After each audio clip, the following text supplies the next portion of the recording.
on the bustling streets of Turin in Italy, and I'm here to meet somebody who grew up in poverty in Portugal, but who has become a global icon, somebody worth $500 million, and somebody who is widely reputed to be one of the greatest athletes in sporting history.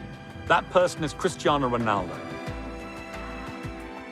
And right now, this football hero is also the biggest star on planet Earth. But he's a private man. My job tonight when I meet him is to unpeel the layers of that privacy and get to the real Cristiano Ronaldo. It would turn out to be an extraordinary encounter. I have a very close friends, family, but who I trust 100%, maybe 4%. Wow. Messi is a fantastic guy, he's a fantastic player. Is he the best you've played against in your life? I opened the heart for her, she opened the heart for me. Probably the greatest love of your life. Exactly, this is what I want to say.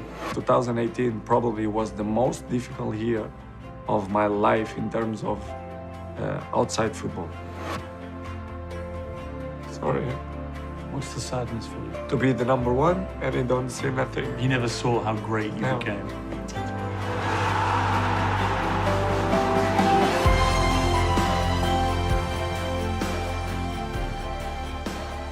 I'd come to a launch event for Ronaldo's latest business venture, a perfume with a catchy title, Play It Cool.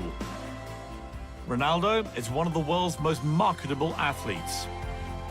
When he joined Juventus last year, he sold 500,000 football shirts in a day, worth almost a staggering £50 million. Thank you for coming. Thank you, everyone. Amazing. I've been ushered up to this rooftop. Ronaldo, I'm told, is about to come through that gate at any moment. Now, I'm trying to play it cool. Hey. Cristiano, how are you? I'm good, and you? Good to see you. All good? Great to meet you. Nice to meet you. Nice to meet you. All good? All perfect. You taller than me? I think so. Yeah, I think you may be. You're 6'. Disappointing. 6'1". What are you? 6'2". Yeah, it's annoying. Already you have me. Cristiano, please, let's go down. I'd been promised an hour with the great man, and I need to find out exactly what makes him tick.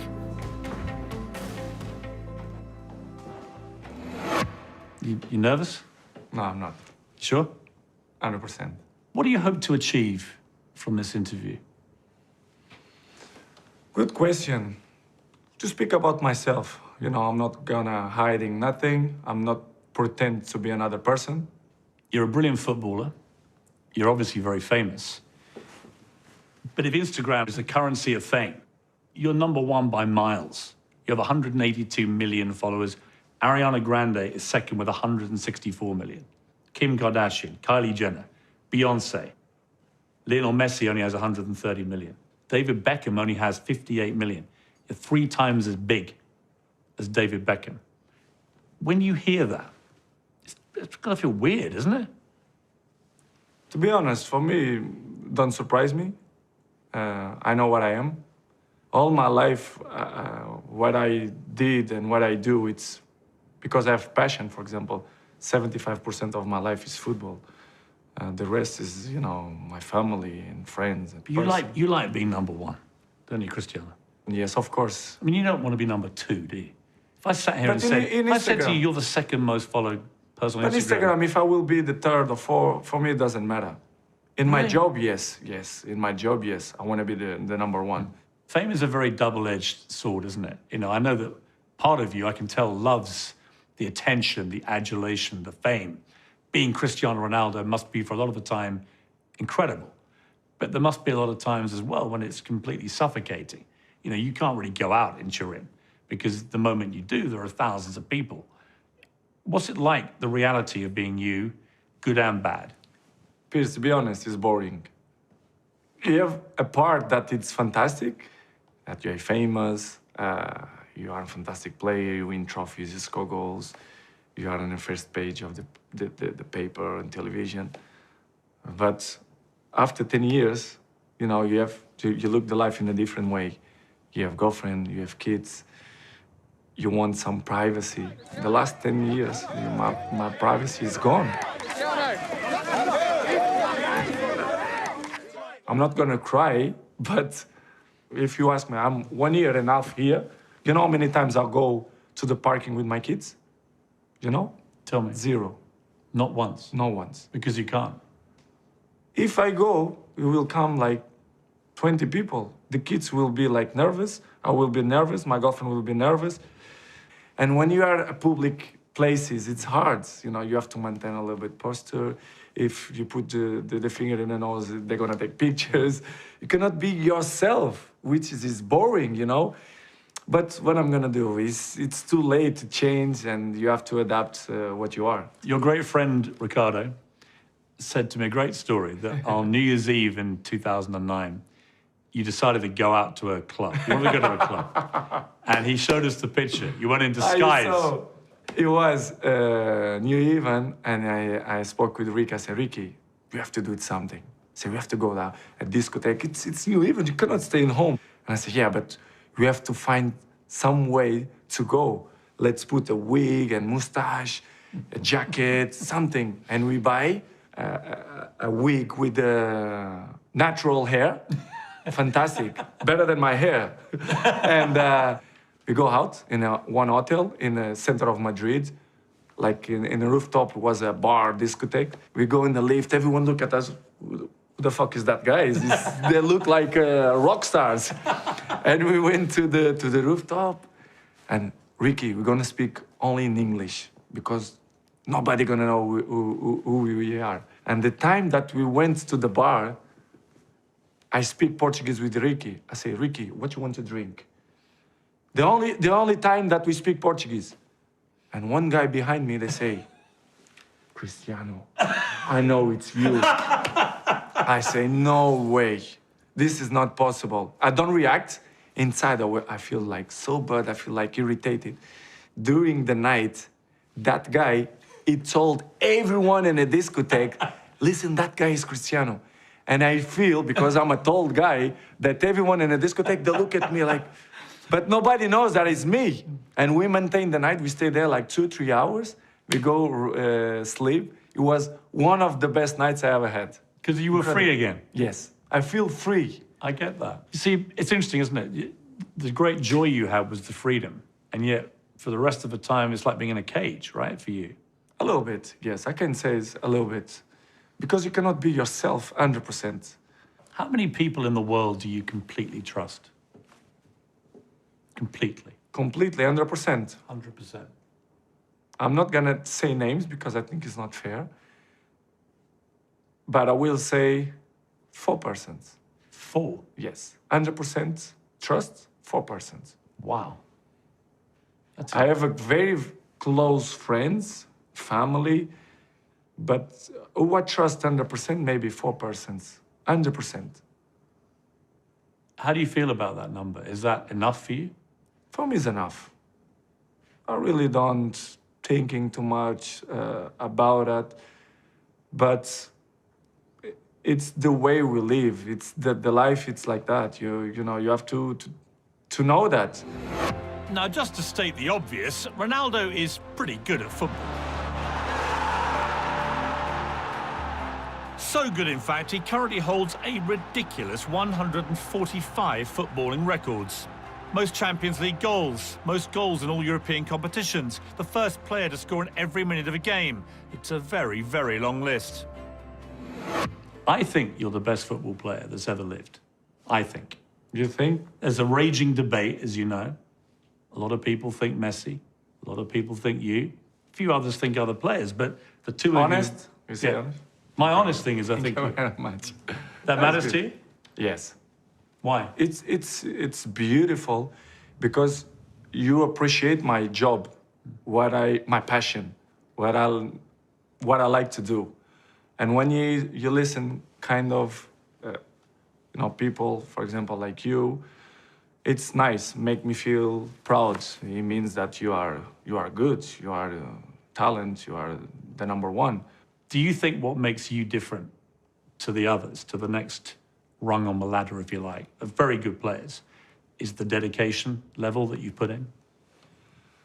I think I'm good, but I think my main strength, it's my mind. I think it's my strongest point, it's my mind. Piers, the numbers, they don't lie. If you see during the last 15 years, my level is always kind of the same. So effort, dedication, work hard, because the talent is not enough anymore. And if you're not dedicated 100%, you're not gonna reach the level that you want. For example, you arrive home, you had a lunch, you do it a quick nap, and you wake up, you play with your kids, blah, blah, and I have to go to the gym at least 30, 40 minutes, but this will make the difference in the end of the day, you understand? If you not do it that work, you miss one. The next day, it's 2 sessions that you lost. And I know in the end of the day, in the hand, they're gonna make a huge difference. This is why I'm 34 and I look 28. Yeah, I'm 54 and I look 67. I'm not so happy. And if Ronaldo's physical appearance is making you jealous, his lifestyle might just tip you over the edge. How many Bugattis? 2. Ferrari? Ferrari, 2. McLaren? 2. Rolls? You came in a Rolls today. 2. Yeah. 2.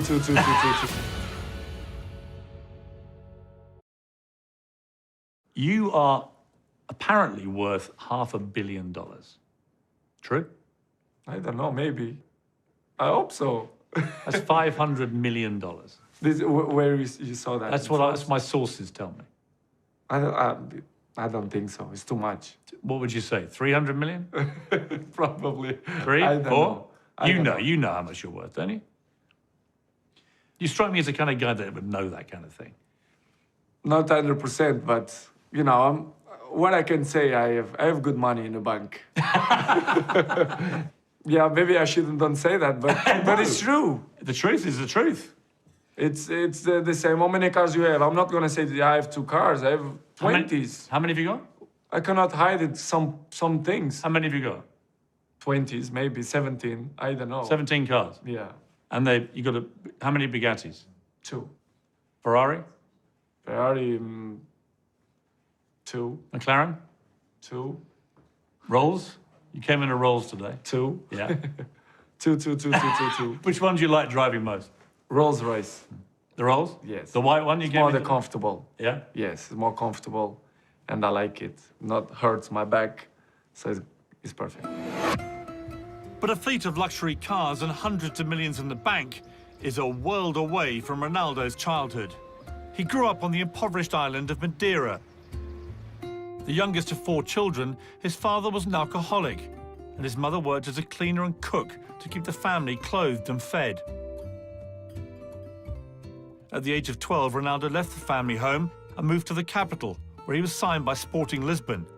He was given bed and board, but none of the riches that he enjoys today.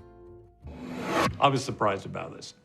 But when you were a kid at Sporting Lisbon, you and your other little players in the academy there, you would go around the back of this local McDonald's, and a lady called Edna would give you the cast-off burgers at the end of the night, and you'd all take them. And tell me about that. What was that about? What happened to Edna? Did you ever find her again? You know, when I was a kid, with 11, 12 years old, we don't have money.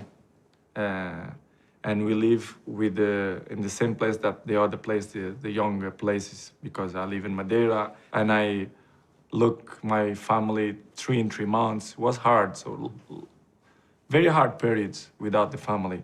In the later night, like 10:30, 11, we are a little bit hungry. So we had a McDonald's next to the stadium where we live, and we always go to the back door and we knock the door. Hey, any burgers left?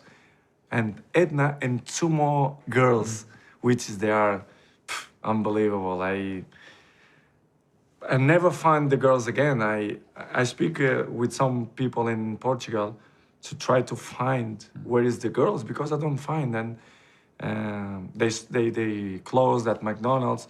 But I hope if this interview will help to find that girls, I will be so happy, because, you know, I want to invite her to come to Turin or Lisbon, to come to my house, to have a dinner with me, And I want to find these girls, to be honest.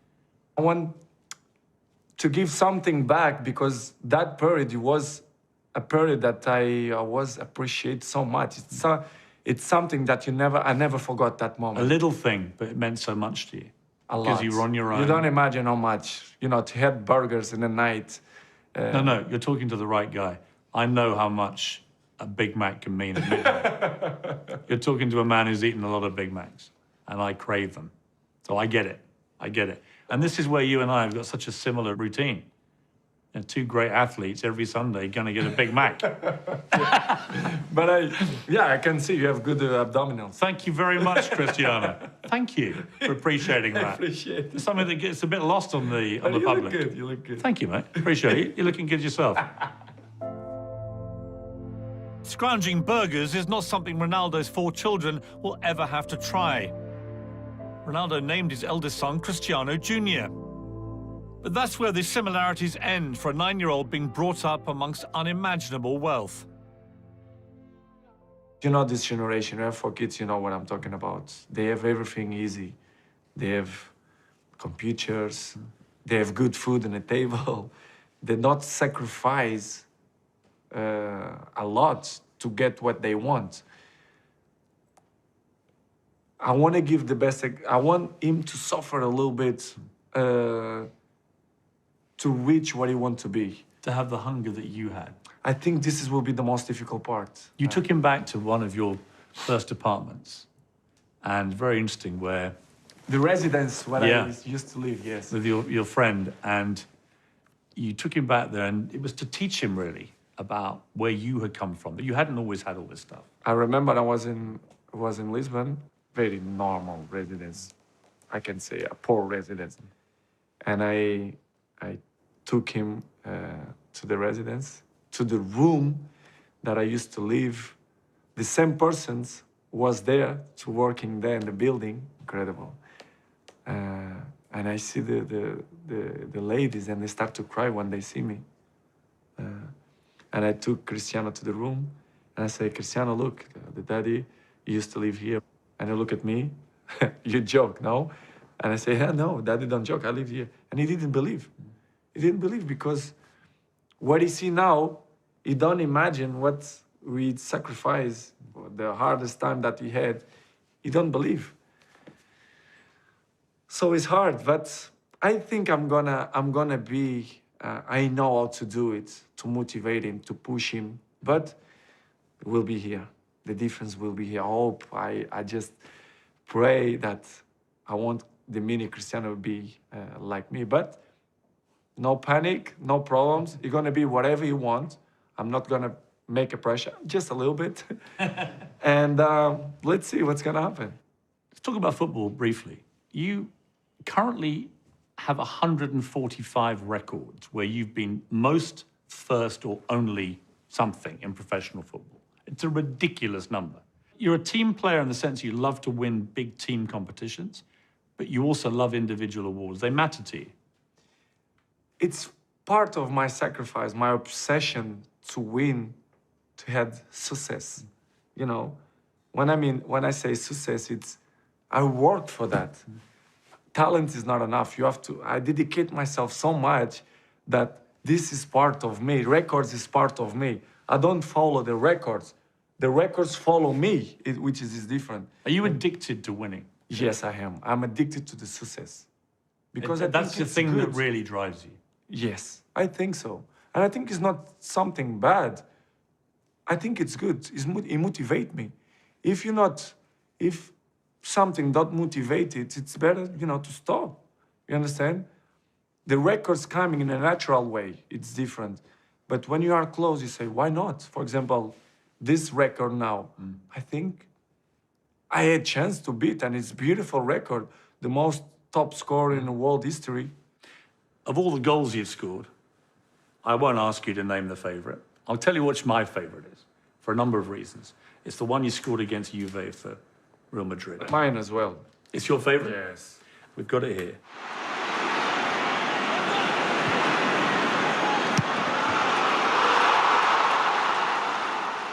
And what it meant so much to me, A, the technique of the goal is spectacular. Crazy goal.